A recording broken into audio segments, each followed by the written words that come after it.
we low key got a good one for y'all. Yeah.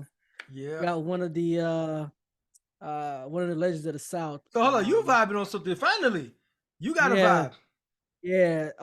And this man, What you got? I ain't gonna lie.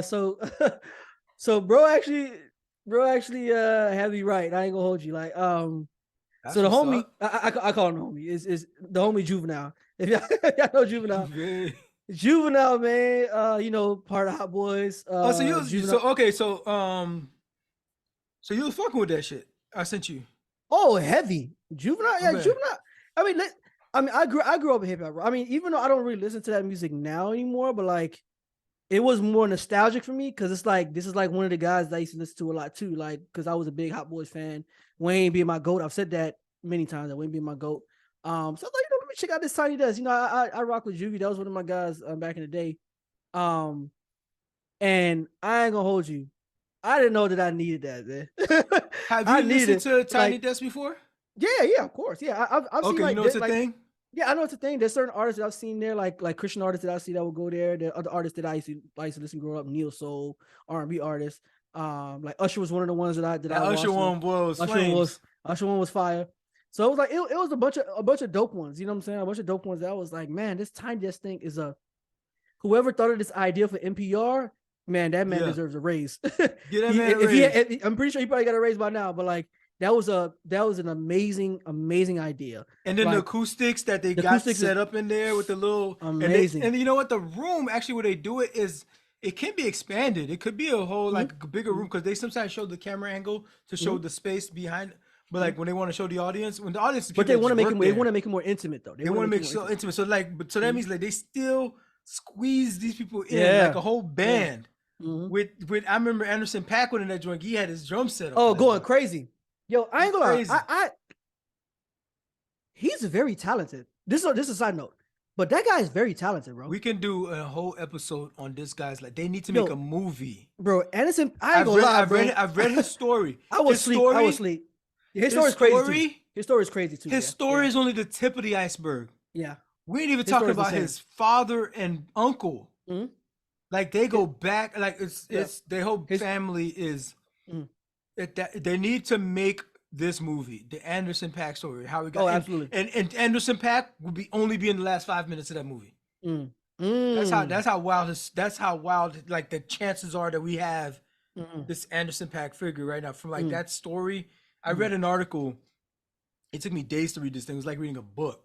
Wow. Right? It took me a couple of days, right? And it was some long history about it. And it's just so amazing. Like out of all of that. Got this dude, this talent ass. It's just dripping off of him. Super duper talented. I ain't gonna lie. That's side note, but it's super duper talented. Yeah. But as far as and so we'll probably lock in with so Tiny Desk is legit. So watch it. Yeah. So, but you thought you see Juvie?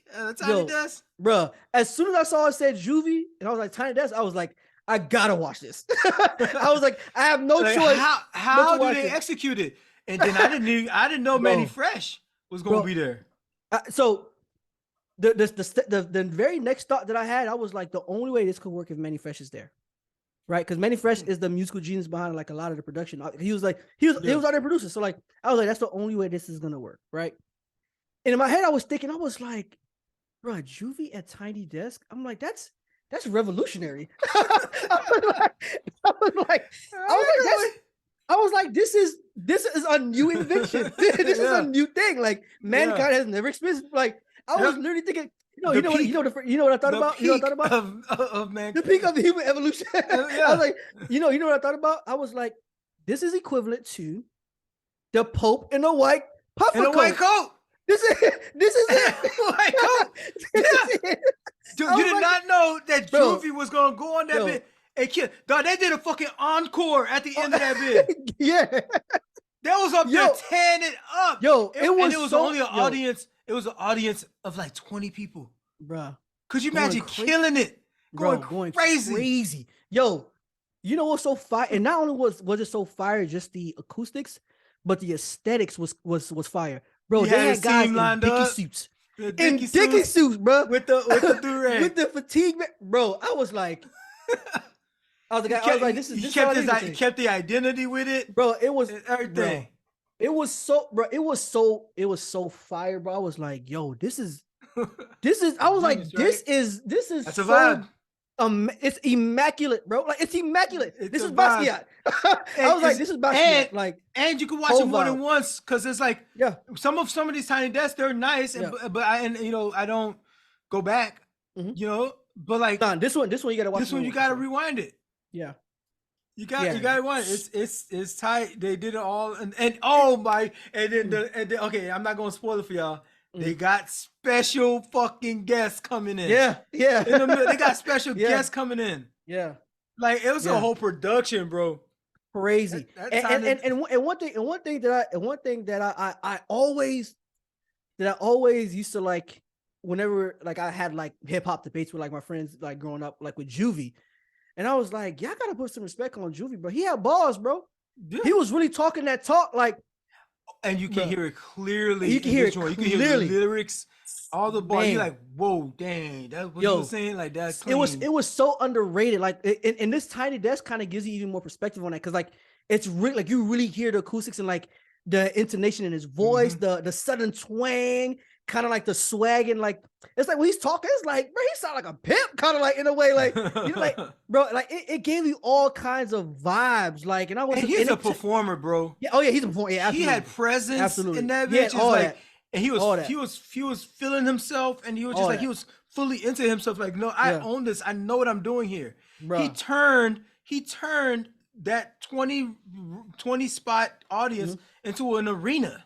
Bro, it was into an arena that he commanded it fully. You almost felt like you were at a concert, like a Juvie concert. You know what I'm saying? Like it literally transported you to like another place. And I was thinking to myself, I was like, I'm not sure if I can handle this cross sectionality with Juvie and NPR. I don't know if I can handle it, bro. Like this is and NPR, by the way, NPR put it on. Yo. Crazy. Coming through, crazy. I can just imagine like the producers public like, radio, bro. I can only imagine like the discussion they had. They're like, yo, you know who we should have at Tiny Desk? We should have Juvie. Here's the other thing. It's one thing to have upcoming artists or artists who are popping now. Even if you wanted to put a Cardi B on there, did she do a Tiny Desk? I don't know. I think Megan Thee Stallion might have done one. I'm not sure. Megan Thee Stallion did one. Yeah, did she do one? I think she might have done one. Because I remember seeing something. She did one a while back. Yeah. Yeah.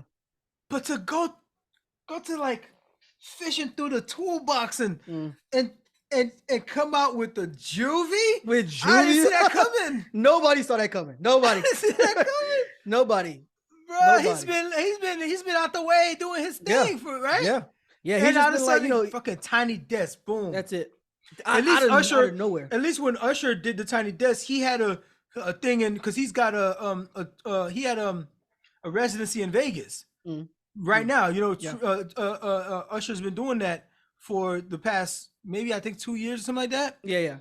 So he's like that's a big deal to get a residency in Vegas. Yeah. And it's coming to an end at the end of this year. So it kind of makes sense. Okay, Usher is in the zeitgeist currently, kind of thing. Yeah. But Juvie, I don't know if last time somebody referenced that, what I mean? Some Juvie crazy. And like crazy. It's like the level of genius in that decision to bring Juvie. It's like I can't even express how like it's almost bro, it's almost like otherworldly. You know what I'm saying? Like just the genius of it. You know what I'm saying? It's like Juvie, like you didn't know you needed it until exactly. You saw it. You didn't know you needed it until you saw it. Like, yo. Yep. And like growing up in the culture, that grew up with like hip hop culture and like how big Hot Boys was like growing up, it's kind of like if it was Andre 3000, it was like, okay, we can see Andre 3000 doing that. But Juvie, like you know Tiny Desk thing, you would never thought you saw that coming. Man.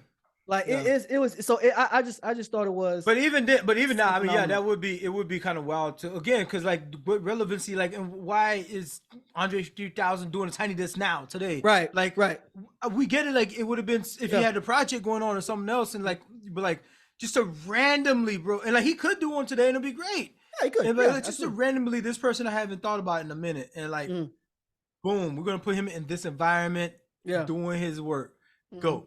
And it's like, oh, dang. Okay. And you see, and what makes the Tiny Desk the Tiny Desk concert, what makes it, even in itself, what makes it such a great idea is that you really have to be like, to have a good showing, you really have to be a performer. Like you really have to be in command of your work. You have to, absolutely. That's why the Usher one was so great. And that's why this one's so great, because it's obvious that like, oh, this guy can actually perform. Like he's an actual performer. Like he knows how to engage the audience. He knows how to make the words come alive. Like he knows how to make you forget where you are and kind of lose yourself in the music. You know what I'm saying? Like I think it's an excellent skill. It's one thing to be like an artist, but it's another thing to perform. That's a whole nother dimension. So like, but so with the Tiny Desk, I can see how they probably use that as a metric. Like if we're gonna invite somebody to Tiny Desk, we have to be like sure that they know how to actually perform, because it's an intimate setting. But this is like, this is not edited. Like this is happening live. Like and so I'll plug Tiny Desk again and say one of the most beautiful performances that I've heard came from Tiny Desk, and it's Leanne LaHavas. I'll send you the information. You can post it, but that Tiny Desk situation and it matched up with her. It was like I can stay here a while.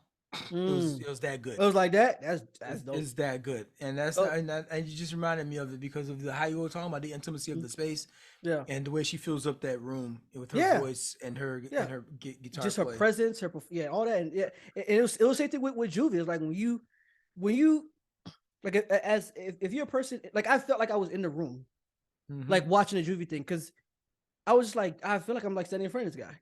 Like that's the first of all, that's the power of music, number one. But like that's what a person who performs, that's what they're capable of doing. You know what I'm saying? Making it, you watching it remotely, like you feel like you're there. So like it's just dope, man. It's just I can go on about this, but I don't want to I don't want to keep talking about it. But like anyone who hasn't seen it, definitely go check that out. Juvie at Tiny Desk, that joint is a vibe. Whole vibe. It's a whole vibe. Well, the other stuff I was listening to this weekend, S.G. Lewis, album is called AudioLust and HigherLove. It's last week I think I overused the word groovy like 1,000 times. Like, this shit here is groovy. It's dance electronic. You know, I was you might have noticed on the video that accompanies this in on TikTok, wherever else you may follow us. I'm in my space, I'm in my zone. I was doing some gardening and I'm listening to this joint and I'm vibing out, and it's a freaking deer just pops up. I be like, what is this Negro doing? He's staring at me. Why you staring at me, bro? Look at you, middle of the day in my lawn. Get the hell out of here.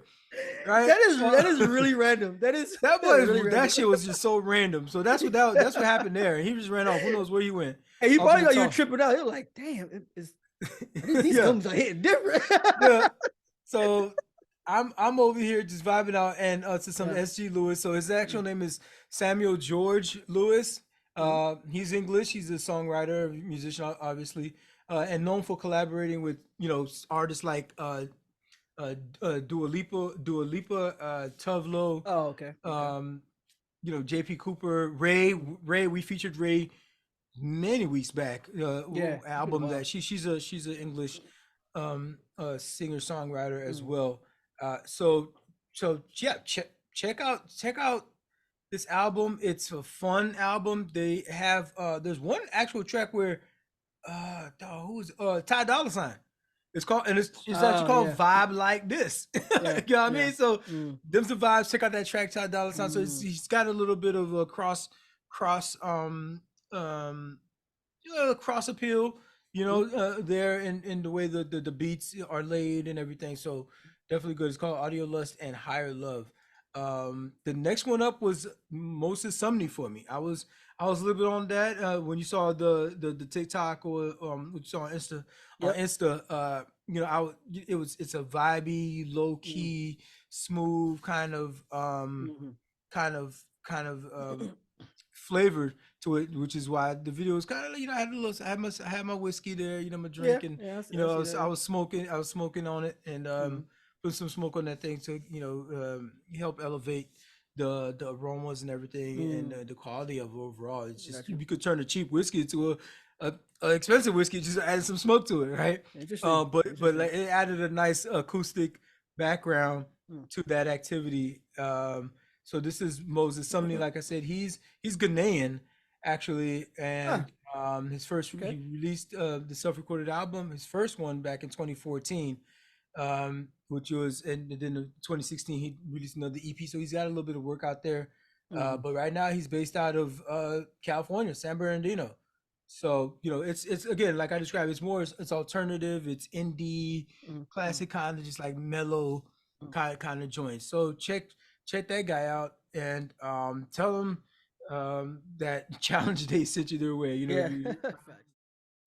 Oh, you like that, didn't you? Well, for more clips, click here. Absolutely. And for the full show, click here. I can't even see your hand. Oh crap.